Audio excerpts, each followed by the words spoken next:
wabarakatuh. Waalaikumsalam warahmatullahi wabarakatuh. Salam sejahtera bagi kita semua. Om Swastiastu, Namo Buddhaya, Salam Kebajikan. Bapak Ibu sekalian, saya ucapkan selamat datang di acara diskusi publik Indef kerjasama dengan Universitas Paramadina yang kali ini mengangkat topik tentang kebangkitan nasional, kebangkitan ekonomi. Nah, kita juga akan membahas prediksi kebijakan ekonomi Presiden yang sudah terpilih yaitu Bapak Prabowo. Nah, tentu saja di sini saya tidak sendiri. Di sini sudah ada Prof yang terhormat Prof Didik C. Rahbini, ekonom senior Indef, dan juga para pembicara yang juga sudah hadir.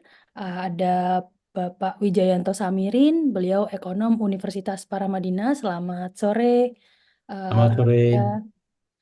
Nah, di sini juga ada Bapak Handi Riza, ekonom dari Universitas Paramadina. Selamat sore, Pak Andi. Ketemu lagi, Pak Andi.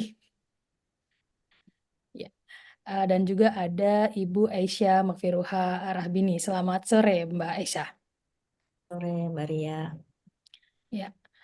Nah, di tengah momentum kebangkitan nasional 20 Mei di tahun ini, momentum ini sudah berawal dari sekitar seabad yang lalu sejak kelahiran Budi Utomo.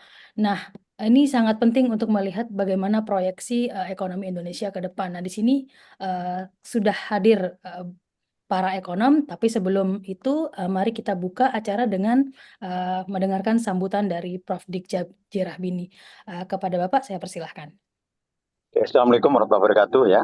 Waalaikumsalam warahmatullahi wabarakatuh.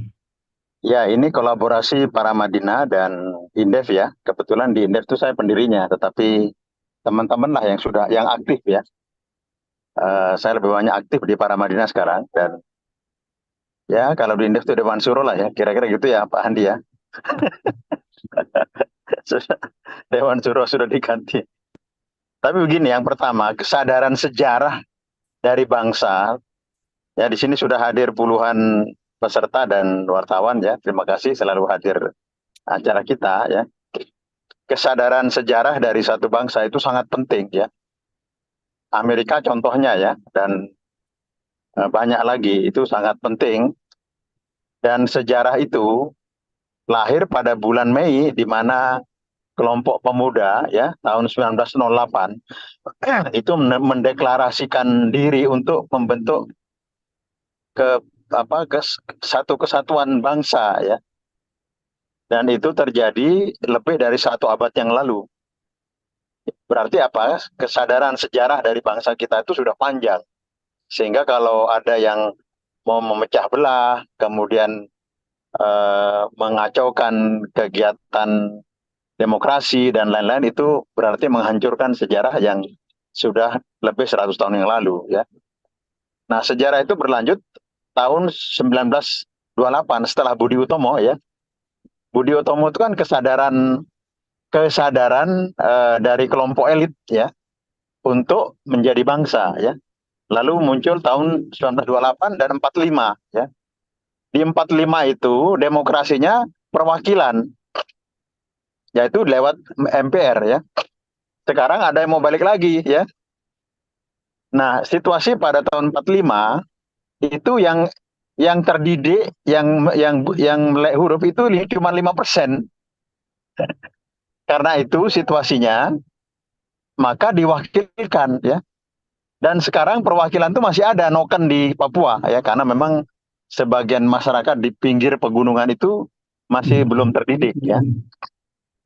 Nah, kesadaran sejarah itu penting ya. Ini politikal ekonominya sangat penting, yang ujung-ujungnya adalah Undang-Undang Dasar 45 ya. Ekonomi konstitusi. Nah, ekonomi konstitusi ini tidak ada di dalam mata kuliah di universitas ya. Nanti tugas Pak Andi lah sebagai wakil rektor nih ya. Didukung oleh Mas Wija sebagai wakil rektor senior ya, sebagai mantan wakil rektor Paramadina. Nah, kalau Pak Andi wakil rektor yang sekarang ya. Nah, jadi ujungnya ke sana. Nah, sekarang konteksnya kan ada pemerintahan baru ya. Nah, ini ekonom-ekonom Paramadina dan Indef ya akan seminar. Saya hanya mengantar saja, dan ada ide ya maka kita bersama ya. Untuk sahabat-sahabat Indef yang hadir, Paramadina juga teman-teman media wartawan yang selalu hadir. Terima kasih sekali ya. Demikian ya pengantar saya. Assalamualaikum warahmatullahi wabarakatuh. Ya. Waalaikumsalam warahmatullahi wabarakatuh. Waalaikumsalam warahmatullahi wabarakatuh. Terima kasih Prof. Didik untuk sepatah dua patah sekaligus membuka acara di diskusi publik pada sore hari ini. Nah, Bapak Ibu, kita tidak perlu berpanjang-panjang lagi. Di sini sudah ada para pembicara yang sudah menyiapkan beberapa materi. Nah, nanti urutannya yang pertama nanti ada Mbak Aisyah, kemudian nanti dilanjutkan oleh Pak Handi Riza, dan terakhir nanti Pak Wijayanto Samirin. Untuk waktu saya persilahkan 15 sampai dengan 20 menit jika berkenan. Nah, untuk pembicara pertama Mbak Aisyah, kepada Mbak Aisyah saya persilahkan. Baik, terima kasih Ria. Assalamualaikum warahmatullahi wabarakatuh. Selamat sore, Prof. Didik, Pak Wijayanto, Pak Handi. Ini izin saya jadi yang pertama duluan. Pada baik, teman-teman, rekan-rekan sekalian, saya akan mungkin memaparkan ya bahan diskusi sore ini. Memang tadi seperti yang disampaikan bahwa pada saat bulan Mei ini ya diperingati setiap tahunnya kebangkitan nasional, di mana kita tahu rasa nasionalisme pada saat itu muncul ya pada saat 1908 dan 1945, di mana diperingati hari tersebut yang mana muncul dari sekelompok orang-orang elit atau mahasiswa terpelajar yang menumbuhkan rasa nasionalisme, dan rasanya perlu terus ya diperingati, atau di rasa nasionalisme ini menjadi bagian dari kita semua, terutama kalau diimplementasikan pada saat ini, bagaimana pemikiran dari kaum muda ini bisa membangkitkan ekonomi. Untuk itu mungkin izinkan saya akan mempresentasikan beberapa pemikiran-pemikiran yang mana mungkin kiranya relevan untuk saat ini untuk ekonomi Indonesia. Saya akan share screen. Mungkin sudah terlihat ya Mbak Ria? Masih belum Oh, di belum. Oke, sebentar.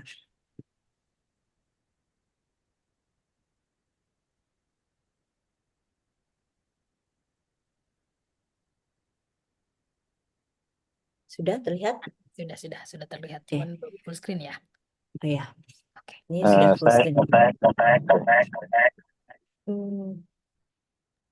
Ada echoing ya. Baik, Pak. Gimana Mbak Aisyah? Di saya barusan suara echoing. Oh, enggak. Bergema. Itu Oh, enggak. Prof. Didik mau ganti device. Nanti gadget. Oke. Baik. Pertama-tama mungkin ini beberapa outline yang akan saya sampaikan ya, bagaimana proyeksi 2024 dan risiko global terhadap ekonomi Indonesia.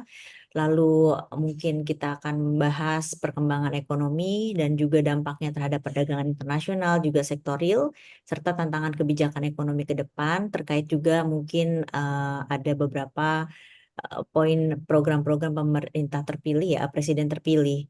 Dan mungkin seperti rekan-rekan sekalian ketahui bahwa ekonomi global saat ini memang sedang tidak baik-baik saja ya.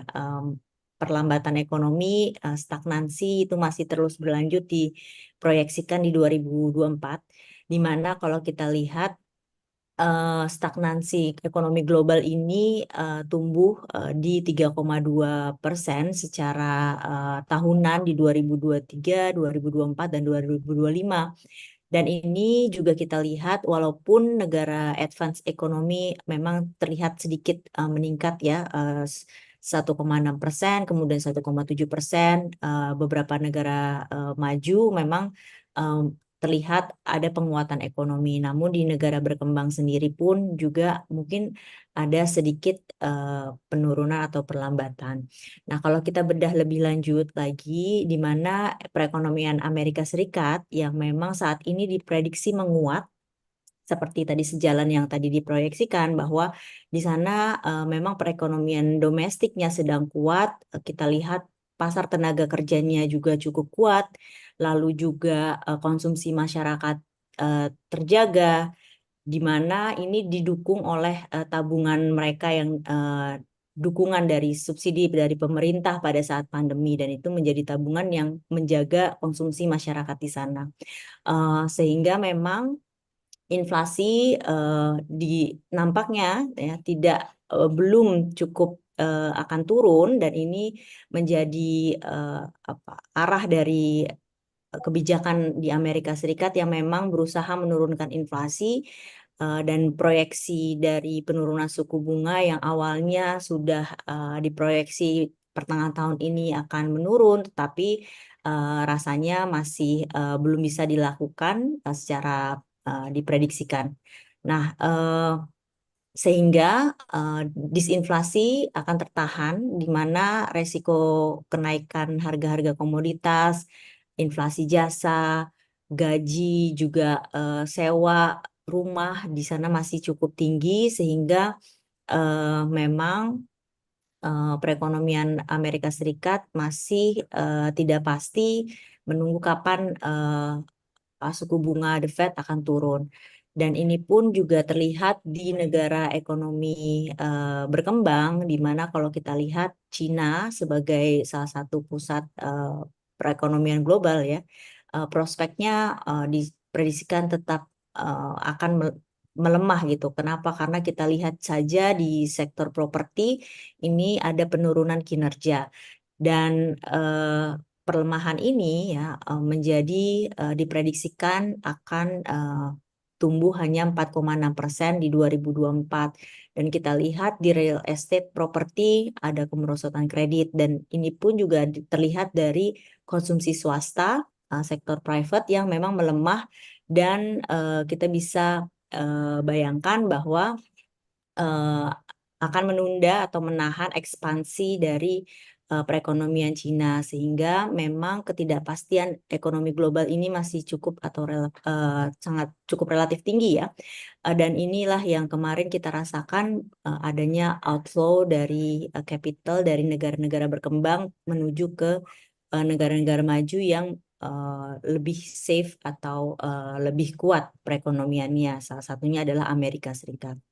Dan itulah yang menyebabkan rupiah kita terdepresiasi ya, bahkan sampai 16.000, walaupun sekarang juga sudah mulai dikendalikan. Dan itu kalau kita flashback, memang terjadi capital outflow yang secara besar pada saat tekanan resiko global tersebut terjadi beberapa waktu yang lalu. Kalau kita bandingkan geopolitik antara apa yang terjadi di 2022, Rusia, Ukraina, dan pada saat ini yang masih ada eskalasi di Timur Tengah, memang dua konflik ini memberikan dampak yang berbeda. Pada saat Rusia kemarin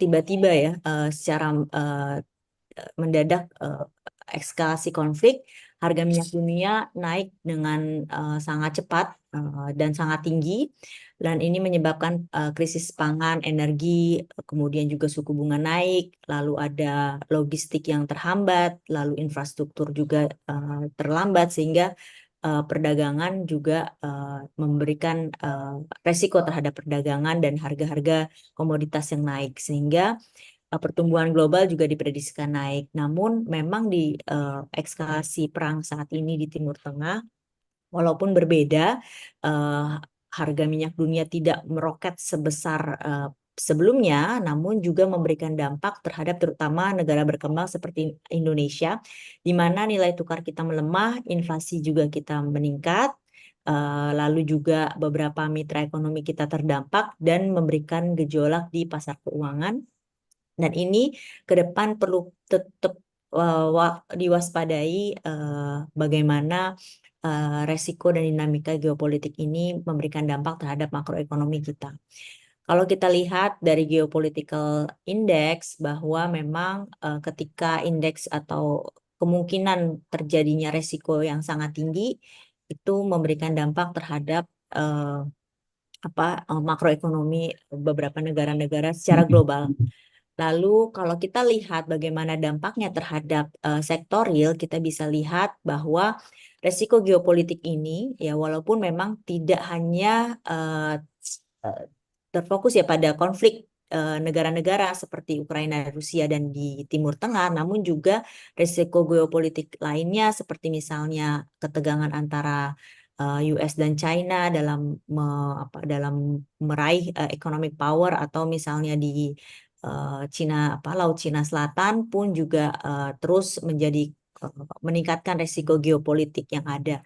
Dan ini pun juga akan memberikan dampak terhadap pasar komoditas global, juga logistik supply chains yang mana akan memberikan dampak terhadap ekonomi secara real ke Indonesia. Jalurnya melalui, kalau kita lihat di sektor real, ini khususnya untuk sektor real, melalui perdagangan internasional dan juga memberikan dampak terhadap industri manufaktur kita.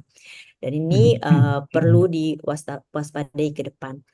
Kalau kita lihat tadi seperti yang sudah saya jelaskan, memang harga komoditas mungkin tidak melonjak seperti yang di Ukraina ketika konflik Ukraina, tapi ada beberapa komoditas yang memang meningkat ya drastis, seperti misalnya logam mulia dan lain-lain. Kemudian ini pun kita lihat bahwa minyak dunia juga tidak melonjak seperti yang ini di 2022 yang lebih dari 100 US dollar per barrel. Begitupun juga dengan komoditas energi dan juga komoditas seperti food ya, pangan ya. Tapi kalau kita lihat seperti emas ya meningkat sekali, silver, dan juga untuk pangan ini ada kecenderungan meningkat, namun tidak setinggi ketika 2022. Begitu juga dengan gandum yang memang gejolaknya sangat tinggi pada saat Ukraina.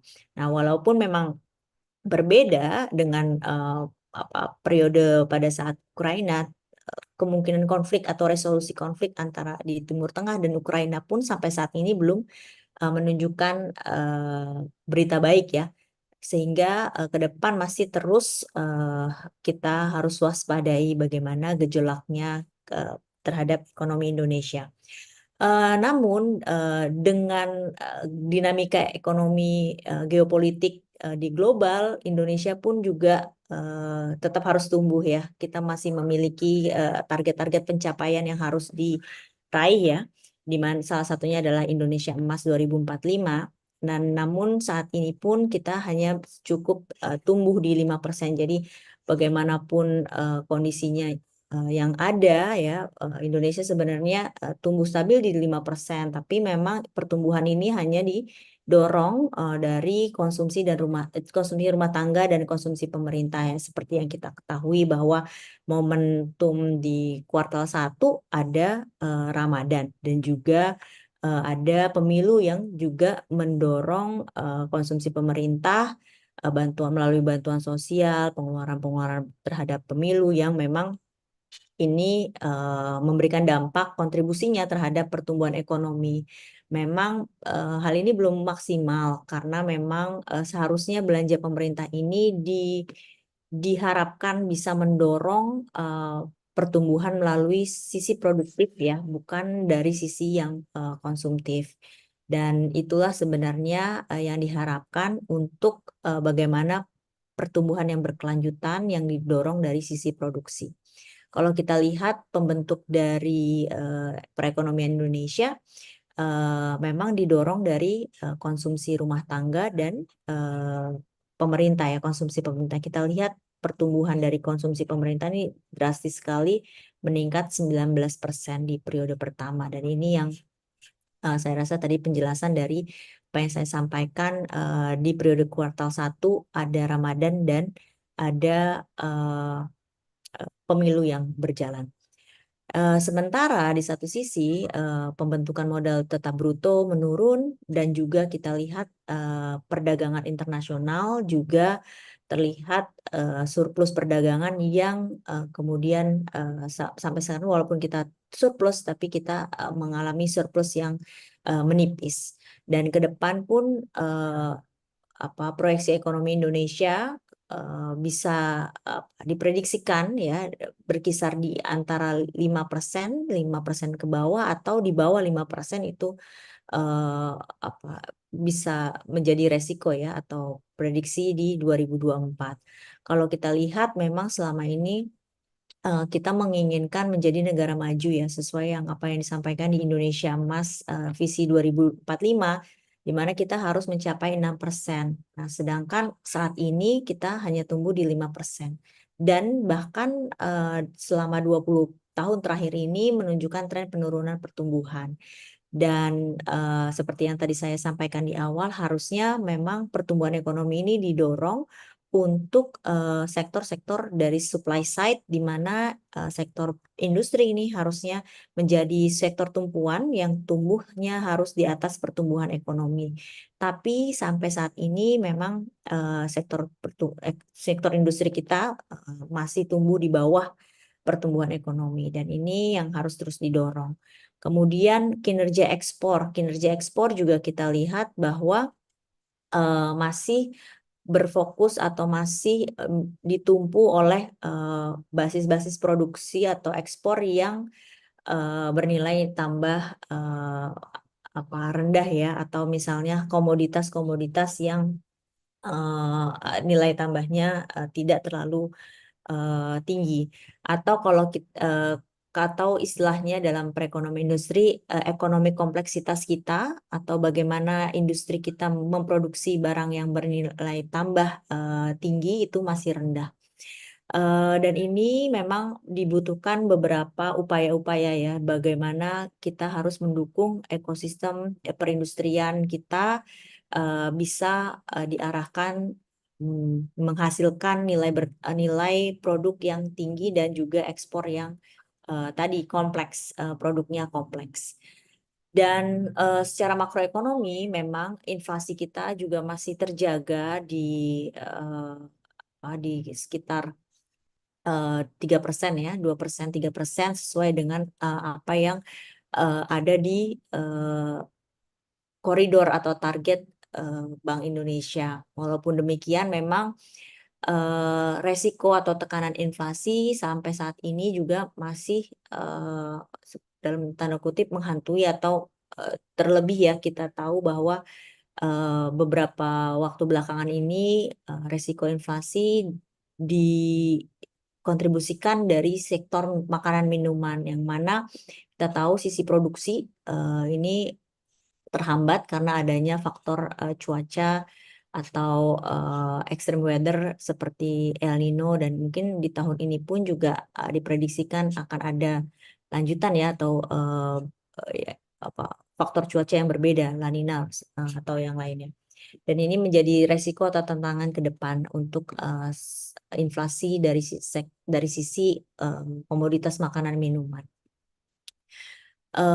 Dan kita lihat ya bahwa perdagangan internasional yang kita lihat di sini memang kalau kita lihat ekspor terus menurun ya dari sisi volume, sementara impor ini agak sedikit meningkat. Kalau misalnya ke depan penurunan dari ekspor itu lebih tinggi dibandingkan kenaikan ekspor, bisa memberikan dampak bahwa akan memberikan dampak terhadap surplus perdagangan kita. Kalau kita lihat secara data pun, ini memang bulan Maret ya, tapi data terakhir pun kita lihat walaupun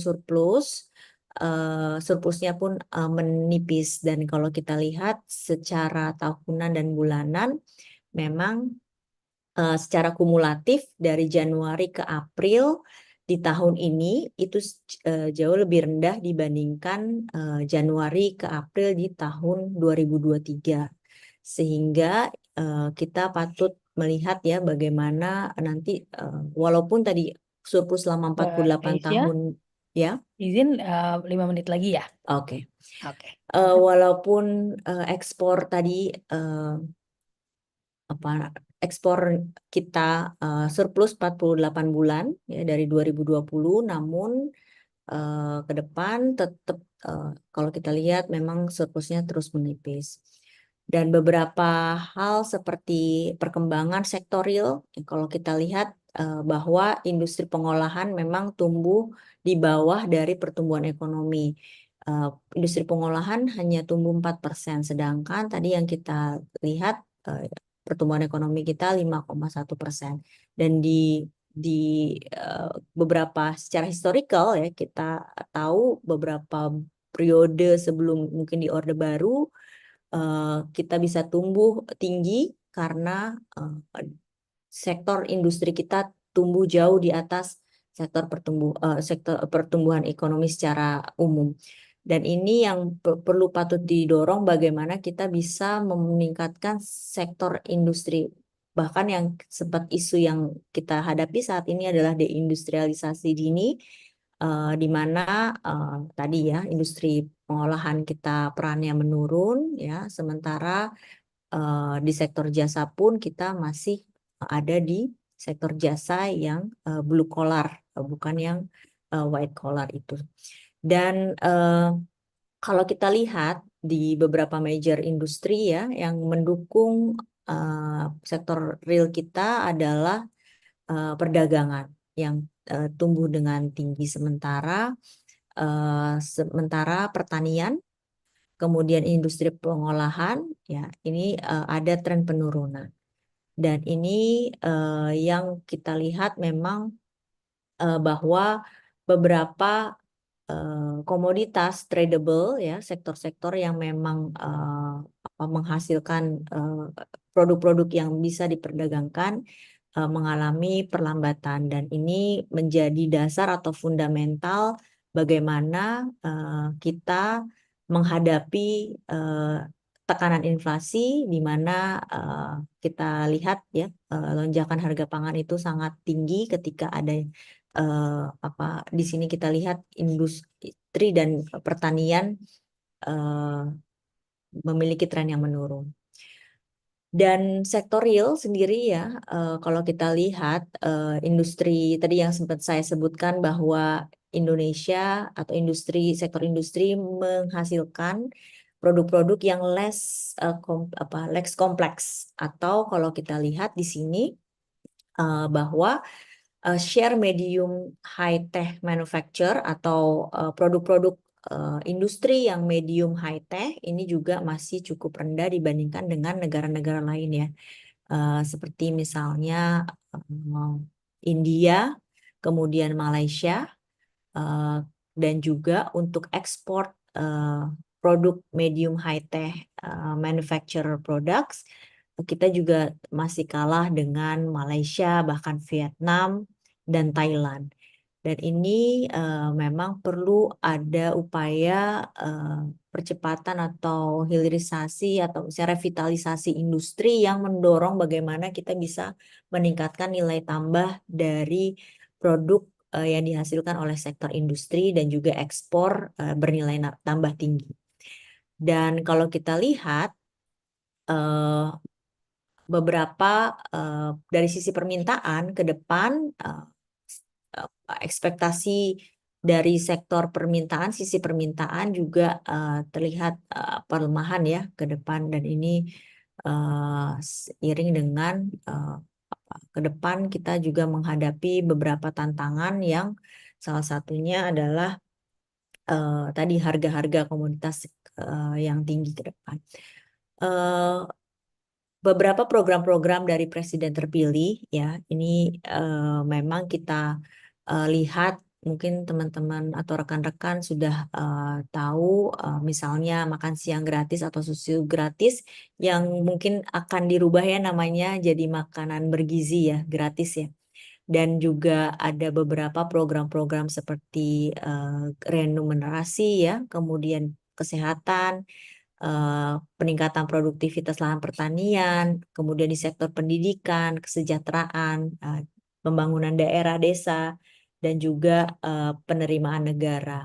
Mungkin karena waktu terbatas, akan saya fokuskan juga mungkin mereview untuk program makan siang atau susu gratis atau makanan bergizi gratis, di mana dari hitungan yang beberapa telah ketahui, memang kita membutuhkan anggaran yang sangat besar ya, bagaimana kita bisa memberikan makan siang atau makanan bergizi untuk seluruh anak-anak yang membutuhkan, anak-anak Indonesia, pasti dananya sangat besar, dan ini juga pasti berpotensi memberikan defisit karena belanja pasti akan sangat besar gitu.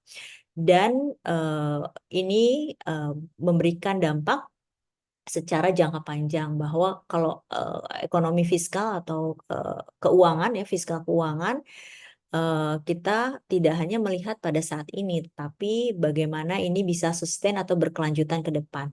Pengeluaran yang besar pada saat ini pasti akan dibayarkan untuk generasi-generasi berikutnya yang harus membayar di masa yang akan datang, dan ini jangan sampai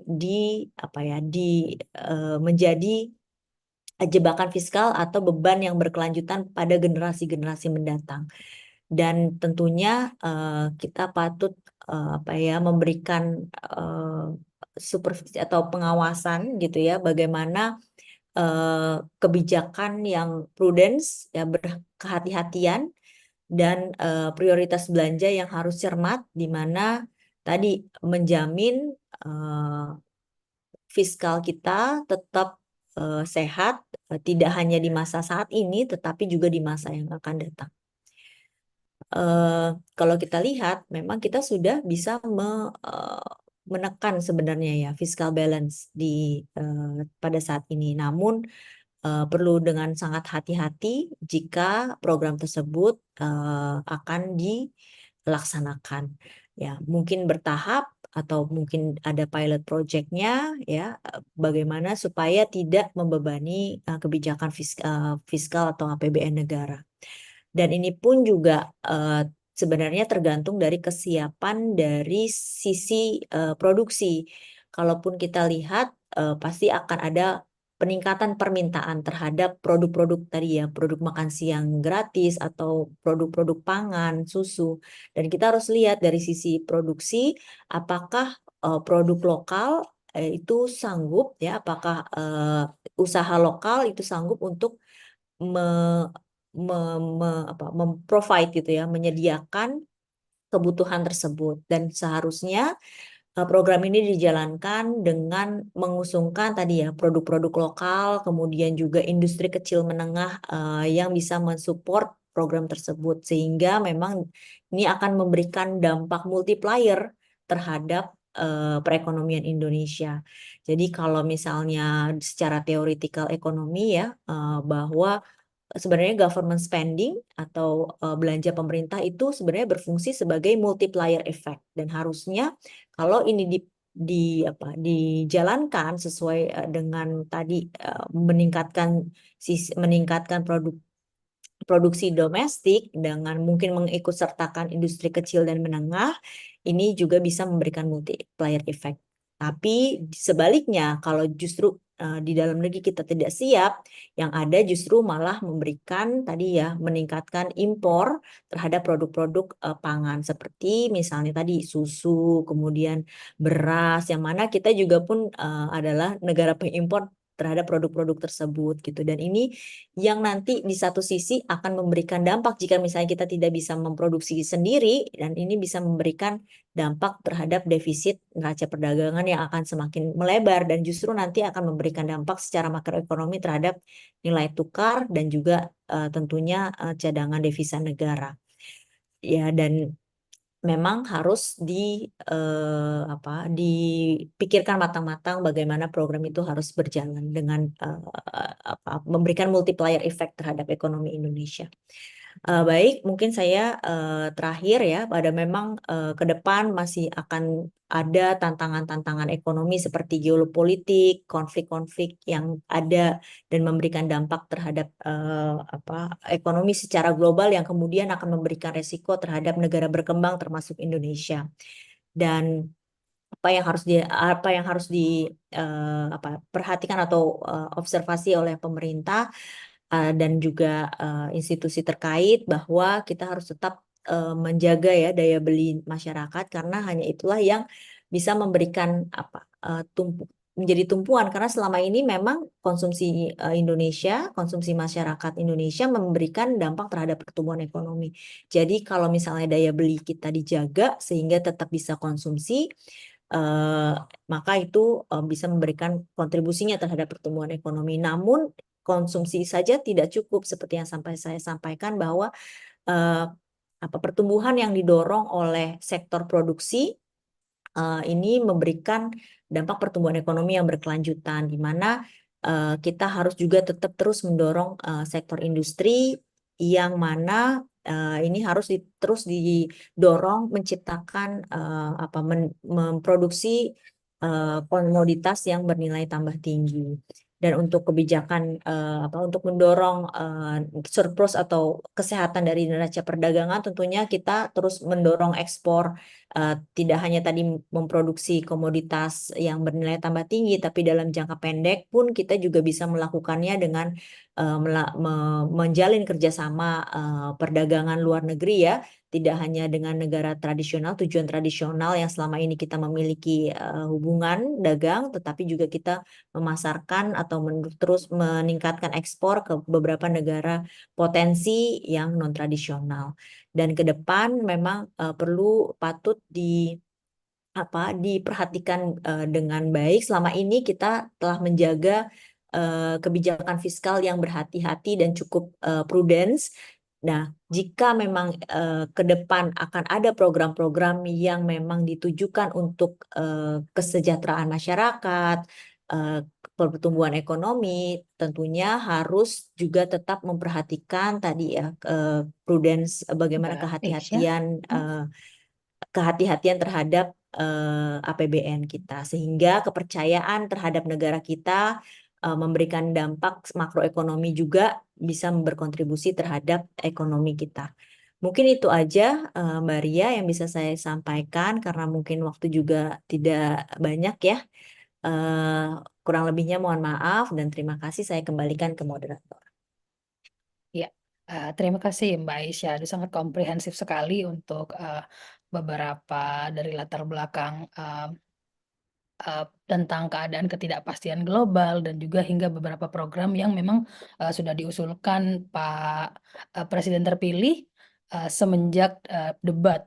Ada di isu kesehatan, ada subsidi BBM, beliau juga sempat menyinggung, ada juga isu sekolah juga, bahkan beliau juga menyinggung itu, makan siang gratis, dan juga angkutan di kota-kota besar diharapkan juga akan diberikan subsidi. Nah, dari situ tantangannya juga ke depan juga semakin besar seperti yang sudah disebutkan Mbak Aisyah tadi, bahwa memang apakah kesiapan dari dari kita juga apakah sudah siap atau justru memperparah dengan adanya lebih banyak impor. Nah, analisis selanjutnya juga akan disampaikan oleh ekonom Universitas Paramadina Bapak Handi Riza. Kepada Bapak Handi, waktunya 20 menit maksimal. Saya persilahkan. Baik, terima kasih Mbak Maria. Terima kasih Prof. Didi, Pak Wija, dan Mbak Esa yang sudah menyampaikan paparannya dengan sangat baik sekali, dan juga teman-teman peserta media dan juga peserta lainnya. Mohon izin Pak Wija, saya lebih dulu nih diminta untuk menyampaikan kesempatan untuk menyampaikan paparannya. Tadi Mbak Esa sudah sangat komprehensif menurut saya ya, menyampaikan pandangannya terkait dengan kondisi ekonomi hari ini dan juga apa yang akan menjadi tantangan ke depan. Saya izin ya Mbak untuk share screen ya, Dipersilakan Bapak. materi saya pada sore hari ini. Sudah terlihat. Ya, jadi ada beberapa bahan lah gitu ya, item diskusi kita ya mengenai momentum kebangkitan, kondisi ekonomi global, kondisi ekonomi nasional, kemudian utang pemerintah, kapasitas makro fiskal kita, dan juga terakhir adalah ketimpangan antar daerah. Saya ingin memulai dari satu cara pandang lah gitu ya. Ini seringkali kita gunakan waktu kampanye Pilpres kemarin ya, tapi menurut saya ini masih sangat relevan. Mungkin Pak Wija nih yang menyusun kali ini ya gagasan ini gitu. Izin ya Pak Wija, saya menggunakan materi dan bahan ini ya.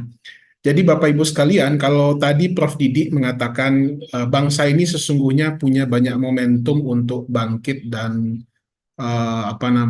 berkembang gitu ya.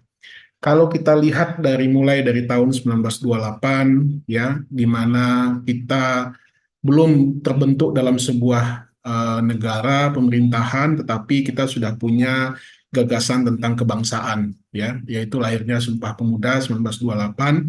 di mana pada waktu itu anak-anak muda kita ya yang terhimpun dari seluruh Indonesia menggagas satu bangsa, satu bahasa, satu tanah air. Ya, itu satu momentum kebangkitan yang sangat fundamental ya untuk melahirkan bangsa Indonesia.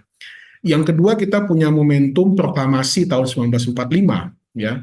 Yang tadinya sebelum 1945 ini kita belum punya negara, setelah pada saat 1945 kita sudah mendeklarasikan satu negara yang ini merupakan cita-cita bersama, cita-cita seluruh anak bangsa pada waktu itu. Nah, ini juga menjadi satu kebangkitan tersendiri ya, kita mendeklarasikan sebagai sebuah negara.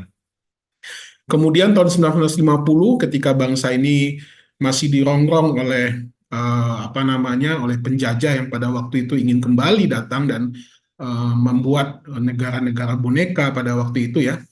Maka tahun 1950 Pak Natsir melakukan mosi integral ya kembali kepada NKRI ya setelah ada usaha dari Belanda pada waktu itu ya untuk memecah-mecah menjadi negara-negara kecil ya negara-negara boneka istilahnya ya, dan itu dilakukan dengan sangat baik oleh Pak Natsir sehingga beliau kemudian menjadi bapak persatuan ya yang membuat negara ini kembali bersatu dalam format dalam bentuk negara kesatuan. Kemudian tahun 1957 ya setelah kita merdeka ya dan mulai melaksanakan pembangunan, tapi kita belum punya satu atas wilayah laut lah gitu ya. Yang ini kemudian juga berhasil dilakukan oleh Insinyur Haji Juanda ya pada waktu itu melalui deklarasi Juanda dan berhasil disahkan pada tahun 82. Kita memiliki antara tanah dan air itu menjadi satu kesatuan yang tidak terpisahkan. Nah, pertanyaannya adalah momentum-momentum ini lebih bersifat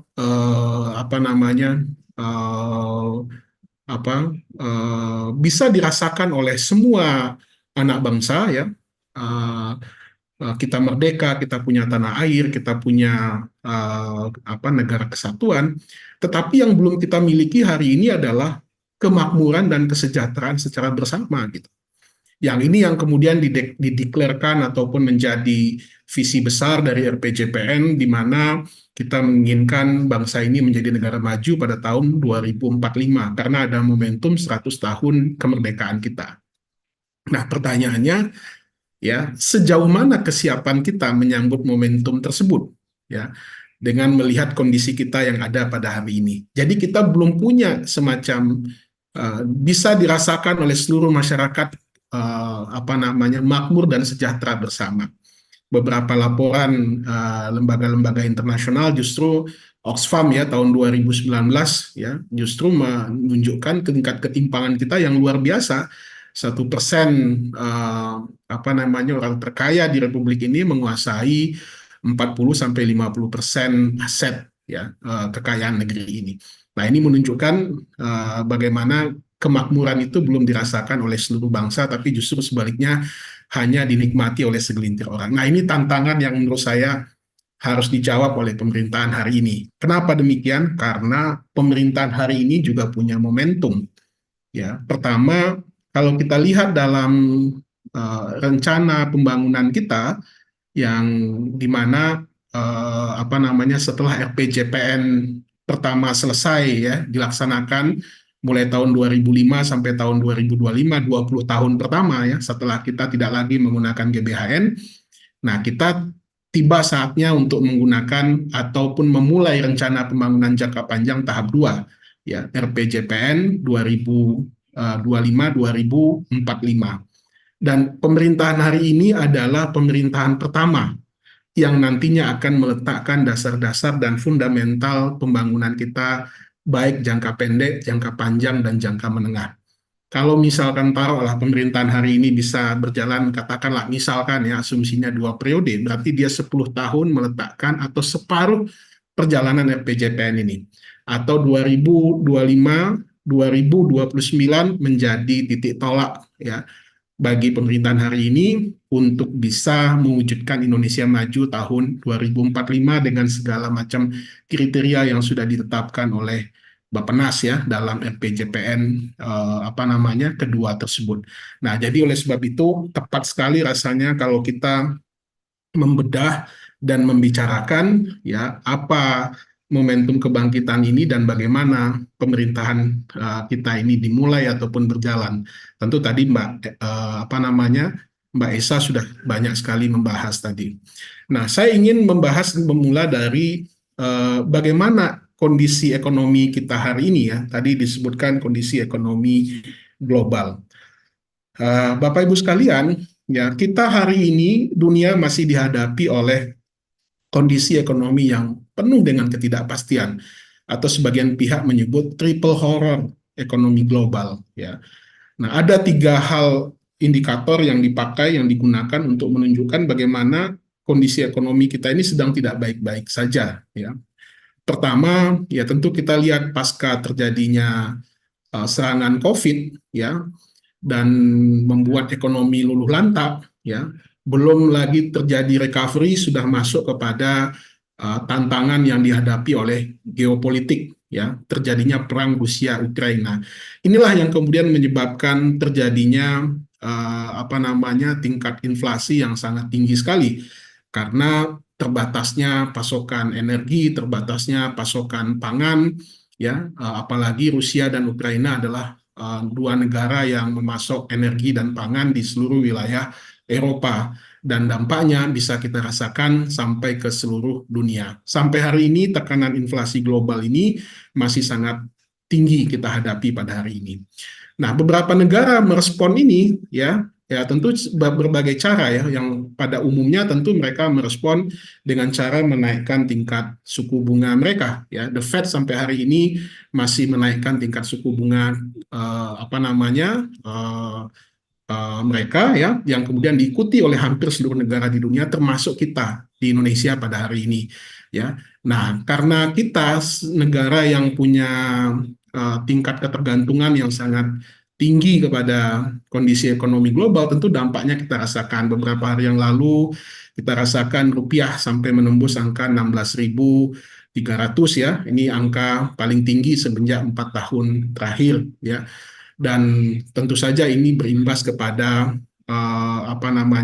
kepada indikator-indikator ekonomi lainnya. Dan yang lanjutkan ya, jadi memang ini masih menjadi satu tantangan yang luar biasa dihadapi oleh ekonomi global kita pada hari ini. Bahkan lembaga seperti IMF dan juga World Bank sendiri tidak berani memprediksi pertumbuhan ekonomi 2024-2025 ini lebih tinggi dari tahun-tahun sebelumnya. Bahkan mereka hanya berani berkisar pada angka 3% gitu. Nah, jadi sekali lagi ini tentu tidak mudah, apalagi kalau kita lihat tadi ya, tadi Mbak Esa juga sudah menyampaikan kondisi atau pertumbuhan ekonomi kita pada triwulan 1 2024.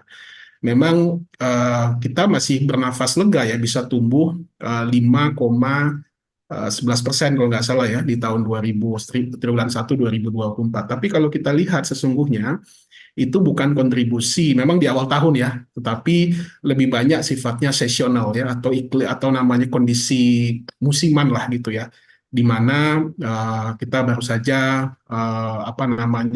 puasa Idul Fitri, kemudian ada pemilu ya, di mana bansos itu luar biasa sekali. Nah, sehingga inilah yang menyebabkan bisa menopang pertumbuhan ekonomi kita masih bisa di atas angka 5%, tapi sesungguhnya belum kinerja. Kalau kita lihat perekonomian berdasarkan sektor itu kan terlihat sekali ya, industri pengolahan itu belum bisa bergerak di atas angka 20%. Ya, bahkan tingkat pertumbuhannya itu hanya 3-4% di bawah pertumbuhan ekonomi nasional. Begitu juga dengan pertanian malah ya, ini pertumbuhannya malah minus 3% ya. Nah, ini kan menunjukkan sesungguhnya sektoral kita itu belum bisa tumbuh ya sebagaimana yang diharapkan. Sementara kalau dari sisi pengeluaran masih ditopang oleh konsumsi ya, yang nilainya itu sekitar 4,9%. Nah, jadi itulah yang membuat kita merasa kita belum cukup kuat lah gitu ya untuk bisa tembus di atas angka 5%, ya 6% lah seperti yang diharapkan oleh pemerintahan baru sekarang. Nah, PR-nya kalau menurut saya tentu tidak tunggal ya. Kalau kita lihat ada satu kajian yang dibuat Bappenas tahun 2020 ya, 2022 sebagai bahan penyusunan RPJMN dan RPJPN ini, itu apa namanya, growth diagnostik lah ya, yang sering dipakai oleh banyak, ini dikembangkan oleh Dani Rodix ya.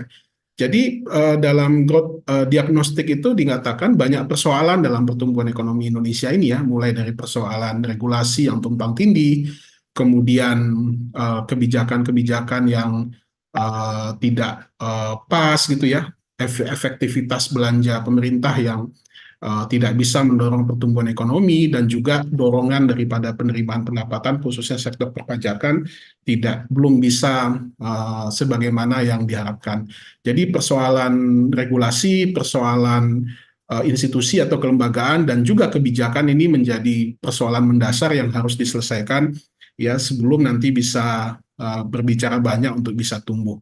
Tentu kita ingat bagaimana dulu Presiden Jokowi di awal-awal keterpilihannya di tahun 2014 ya, Indonesia akan tumbuh meroket ya di atas 7%, tapi nyatanya sampai akhir masa pemerintahannya ya kita cuma bisa tumbuh di atas 5%. Jadi over optimis ini juga tidak akan memberikan gangguan yang tidak baik menurut saya ya. Jadi memang perlu satu sikap realistis terhadap kondisi kita hari ini, karena ya mau tidak mau kan pemerintahan ini sudah harus mulai berjalan nantinya ya, artinya sudah harus memulai ininya. Kalau masih berwacana dan berjanji, tentu ini akan menjadi masalah yang berat bagi perekonomian kita ke depan.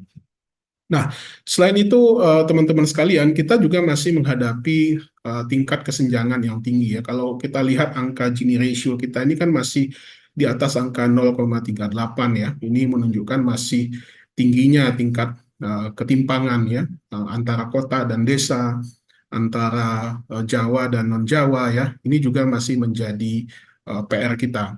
Nah, saya tidak tahu, kalau menurut saya solusi dengan pembangunan IKN ya atau ibu kota negara ini bukan solusi yang tepat untuk saat ini ya. Justru malah apa namanya, seharusnya proyek strategis nasional ini disebar ke banyak wilayah, sehingga wilayah-wilayah lainnya di seluruh Indonesia itu juga menikmati akses pertumbuhan yang relatif sama dengan wilayah-wilayah atau daerah lain. Tapi kalau hanya terkonsentrasi di satu titik dengan menghabiskan uang ratusan triliun ya, bahkan biaya pembangunan yang mencapai angka 490 triliun, maka ini justru akan menimbulkan satu kesenjangan baru. Hari ini kita bisa lihat ya, hampir seluruh belanja modal itu dialihkan untuk pembangunan IKN, sehingga tentu terdampak kepada apa namanya, daerah-daerah lain yang juga memerlukan biaya yang tidak sedikit. Nah, Bapak Ibu sekalian, selain itu juga hari ini pemerintahan juga mewarisi satu kondisi yang tidak mudah bagi pemerintahan baru ya. Hutang yang dibebani oleh pemerintahan saat ini itu sudah mencapai angka sekitar 8.000 triliun ya.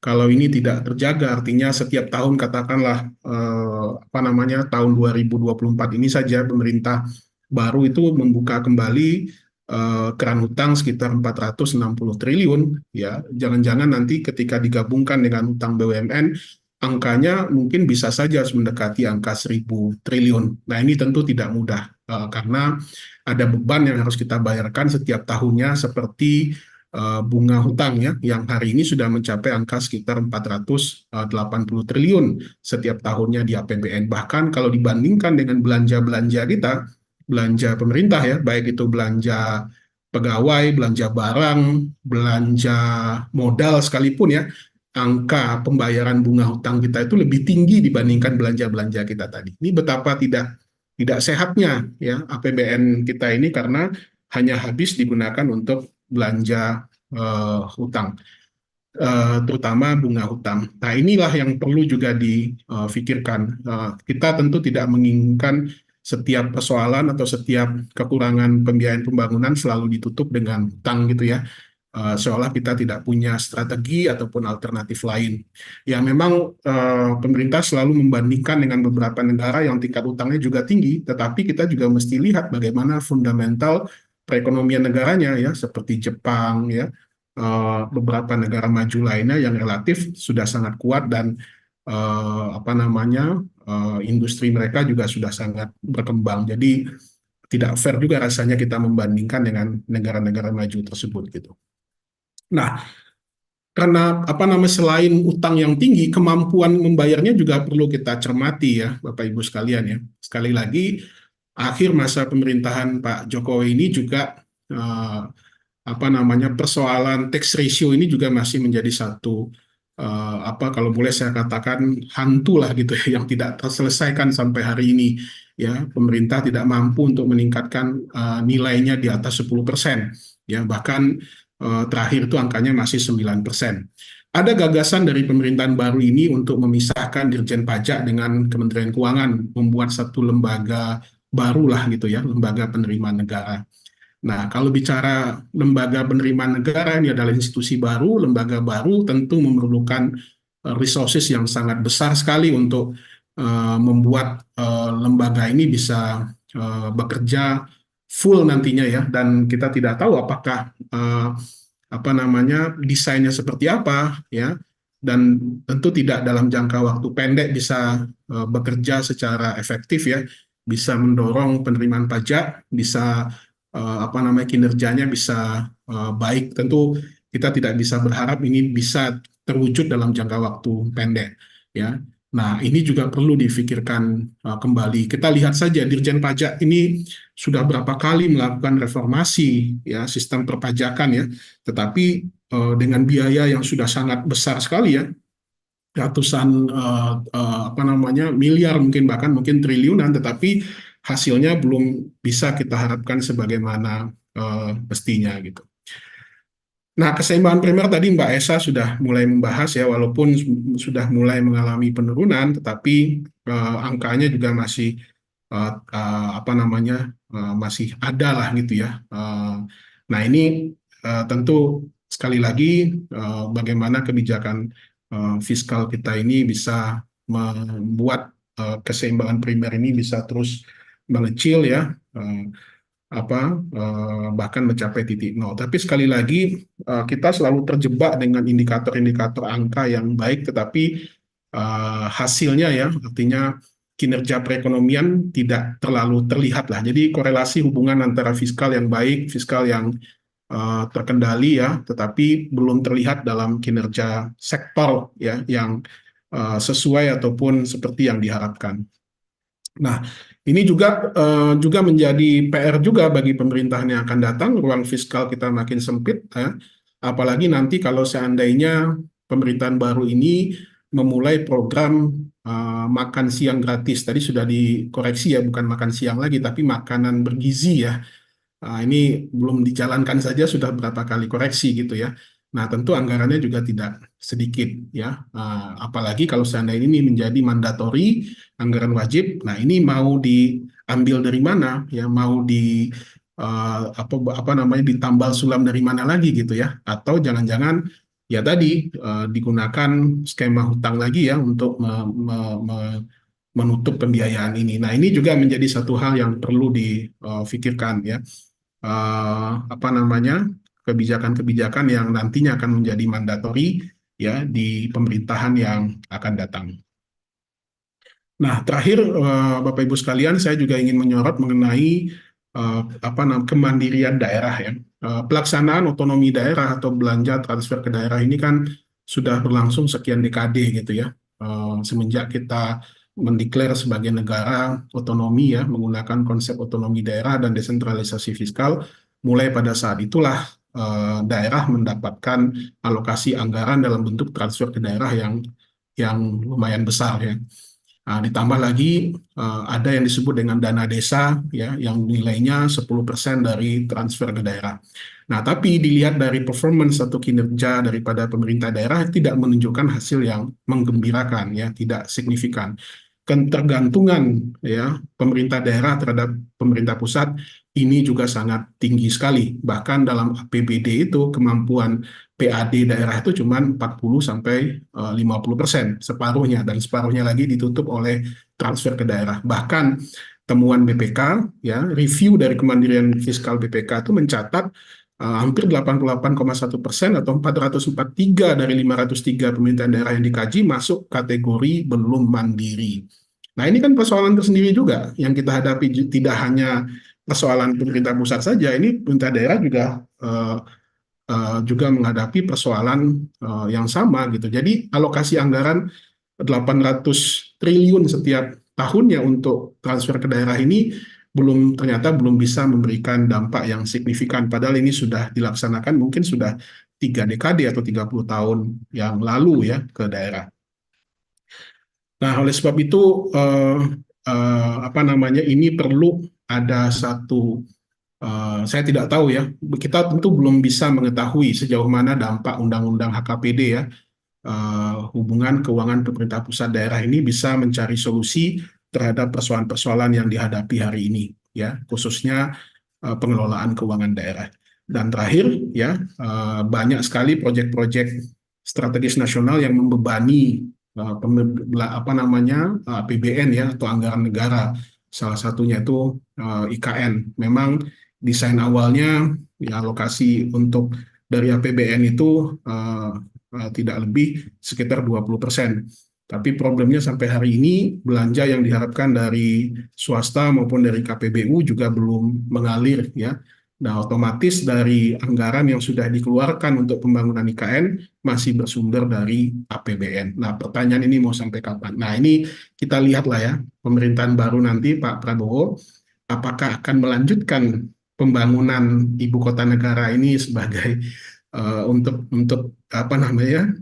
terus dilanjutkan sampai nanti benar-benar berdiri ya, atau ada rencana lain ya. Nah, ini yang kita tidak tahu ya. Belum ada gambaran lah, tapi kalau saya melihat rasanya mungkin Pak Prabowo tidak seintensif seperti yang dilakukan oleh pemerintahan sebelumnya. Dia tetap melanjutkan, tetapi mungkin alokasi anggaran akan dikurangi ya, sehingga kebutuhan-kebutuhan untuk pembangunan di daerah lain itu bisa tidak terganggu lah gitu ya dengan pembangunan di IKN ini. Jadi pemerintah hari ini juga perlu melihat persoalan-persoalan yang ada ini dalam kacamata atau bingkai yang komprehensif.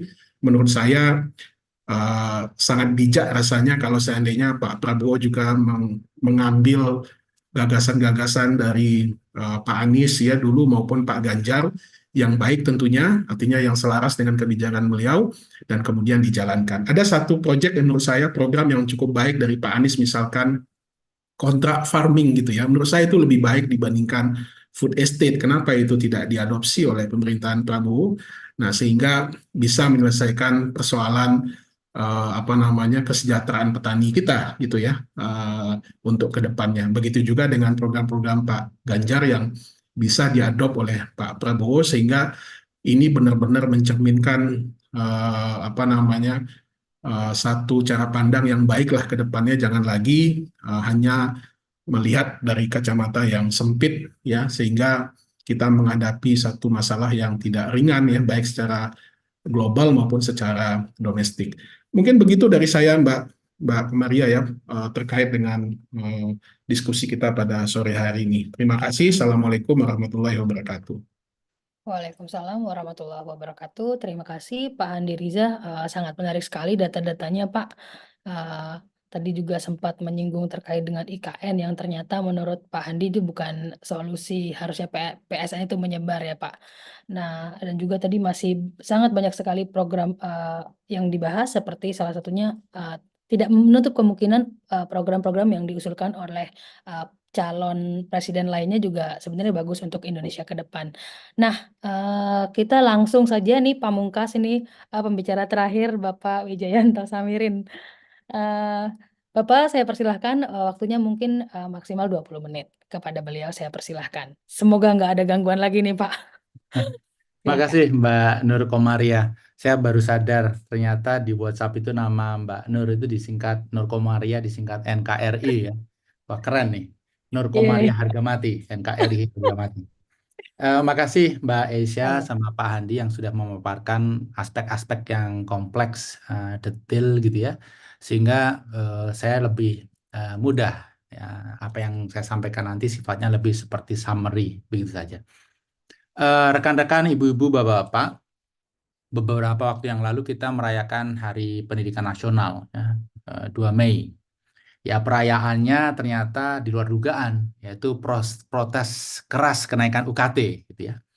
Yang alhamdulillah sekarang direvisi. Nah, ini moga-moga momentum kebangkitan nasional 20 Mei ini betul-betul bisa menular kepada aspek ekonomi. Jadi bisa jadi momentum kebangkitan ekonomi juga gitu ya. Jangan justru berperan sebaliknya. Izin untuk share screen, Mbak Nur, Ya, silakan Pak. bisa dilihat? Sudah jelas di kami. Oke. Baik, saya mencoba mensimplifikasi situasi kita saat ini, gitu ya. Bahwa situasi ekonomi kita sangat menantang. Kita ini ibarat seseorang yang sedang naik gunung, mengangkat batu besar, beban berat, gitu ya. Sementara kaki kita lemah karena tidak terlatih, gitu ya. Kemudian jalan mendaki, cuaca, hujan, badai. Jadi ini situasi yang sangat menantang, tantangan yang sempurna. Tadi Mbak Asia, Mas Hadi sudah menyitir sebelumnya, kondisi global tidak bersahabat, kemudian beban yang harus diangkat, harus ditanggung oleh ekonomi kita luar biasa.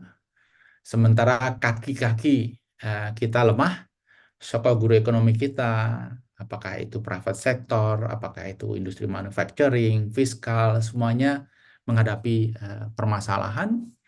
Sehingga mau tidak mau, kita, lebih tepatnya pemerintah baru, itu perlu mengedepankan kemauan keras, rencana yang tepat, dan dieksekusi dengan mantap. Saya coba menguraikan satu persatu. Kondisi global yang tidak bersahabat. Perang Ukraina-Rusia plus-plus. Kenapa plus-plus? Karena di balik dua nama itu ada kelompok NATO, ada kelompok Cina dan teman-temannya. Ini seperti proxy war. Kemudian eskalasi konflik Palestina. Ini juga ada kelompok besar di belakang Israel, ada kelompok besar di belakang Palestina, ada Iran, di belakangnya lagi ada Cina, kemudian ada Rusia dan teman-temannya. Akhir-akhir ini situasi menjadi lebih dinamis karena ada perang dagang antara Amerika dan Cina. Amerika dulu melarang ekspor liquid gas, kemudian melarang ekspor chip ke Cina. Cina membalas, melarang impor dari company-company yang mengekspor produk tertentu ke Taiwan, dan seterusnya. Jadi apa yang kita lihat ini sebenarnya adalah perang dingin jilid 2. Kalau dulu Rusia Amerika itu perang dingin, mereka tidak berani berinteraksi langsung, karena berinteraksi langsung artinya perang senjata, nuklir. Nah, sekarang perang dingin jilid 2 ini mereka berani berhadapan-hadapan langsung, karena wujudnya adalah perang dagang. Nah, ini yang seperti kita amati sekarang ini sedang terjadi. Para pakar hubungan internasional, terutama para penganut paham realis, itu mempunyai dua pertanyaan besar. Will USA decline peacefully or will China rise peacefully? Jadi ini sebenarnya persaingan dua pemain besar dunia, rebutan kekuasaan, dan kita tidak bisa berharap situasi ini akan berhenti dalam waktu dekat, karena persaingan ini juga akan berlangsung panjang. Faktor lain adalah ketidakpastian prospek ekonomi Amerika, inflasi tinggi, kemudian defisit luar biasa tinggi, gitu ya. Kemudian tren dedolarisasi dan disrupsi suku bunga global. Ini sangat merepotkan karena ini merubah konstelasi ekonomi dunia, merubah cara pikir ekonomi makro negara-negara di luar Amerika Serikat.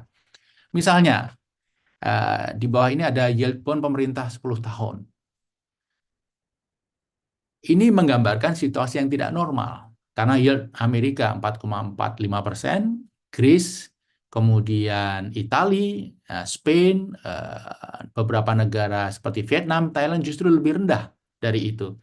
Ini memang satu indikasi ada yang tidak normal di perekonomian dunia ini. Hal-hal yang lain yang terdampak, yang akhirnya akan berdampak ke Indonesia, di antaranya adalah impact kepada kebutuhan komoditi. Nah, ini saya menampilkan Global Commodity Index dalam 10 tahun terakhir. Kita lihat ada naik dan turun gitu ya. Dan beberapa tahun terakhir ada kenaikan luar biasa. Sebelum akhirnya menunjukkan tren mulai stagnan dan turun. Nah, bagi Indonesia tentunya ini hal yang perlu dicermati. Karena walaupun kita mengimpor banyak komoditi, tapi kita a huge net exporter komoditi. Ketika harga komoditi turun, maka sumber devisa kita juga akan semakin menurun. Yang kedua, kita berbicara, setelah tadi berbicara masalah environment, kita berbicara masalah beban. Nah, masalah beban ini juga kita tidak boleh pandang enteng, karena luar biasa. Yang pertama, utang tentunya. Utang melejit, bunga hutang sekarang sudah di 14% dari belanja APBN, posisinya sangat tinggi. Bahkan tahun ini diprediksikan seperti yang disampaikan oleh Pak Handi tadi, untuk membayar hutang saja nilainya 2 kali lebih tinggi daripada capital expenditure. Nah, kalau kita melihat debt service ratio, yaitu rasio antara uang yang digunakan untuk membayar bunga dan cicilan pokok dibanding dengan penerimaan negara, maka sejak beberapa tahun yang lalu sebenarnya kita sudah melebihi batas aman. Batas aman yang diyakini banyak ekonom, termasuk saya pribadi, adalah 30%. Tapi Indonesia sejak tahun 2015 sudah melebihi angka 30% itu. Dan bahkan sekarang di titik 38,4%. Artinya ini suatu yang sudah alami. Yang kedua, ini juga merupakan beban berat karena daya saing ekonomi kita semakin terpuruk. Kita semakin tergantung pada komoditas sumber daya alam. Kita tahu harga komoditi itu cyclical, naik turun, maka ekonomi kita pun juga akan terdampak atas cyclicality harga komoditi global itu. Chart di bawah ini saya menggambarkan satu diagram yang komplementari dengan apa yang disampaikan oleh Mbak Aisyah tadi. Jadi Harvard itu mempunyai satu project, mereka sebut Harvard Growth Lab. Ini mengukur Country Complexity Index dan meranking. Jadi mengukur kemampuan satu negara untuk membuat produk-produk yang kompleks. Nah, ranking dikeluarkan setiap 5 tahun sekali. Tapi saya hanya membandingkan tahun 2000 dan tahun 2021 saja untuk mensimplifikasi diagramnya. Kelihatan sekali bahwa ranking Indonesia itu mengalami penurunan. Garis merah itu. Dari ranking 59 menjadi ranking 64. Penurunan itu sendiri merupakan satu yang mengkhawatirkan, tapi lebih mengkhawatirkan lagi di saat yang bersamaan negara-negara yang menjadi kompetitor utama kita itu melejit.